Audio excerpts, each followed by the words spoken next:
You ask Tiger to solve. This deals with linear equations with one unknown. The final result is m equals 10. Let's solve it step by step.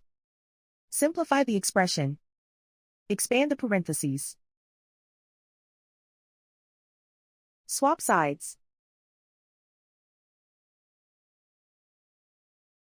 Group all constants on the right side of the equation. Subtract 7 from both sides. Simplify the arithmetic.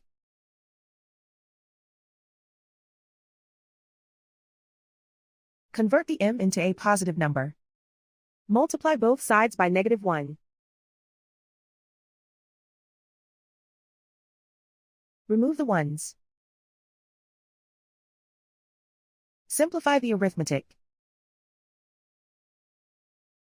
And so the final result is m equals 10.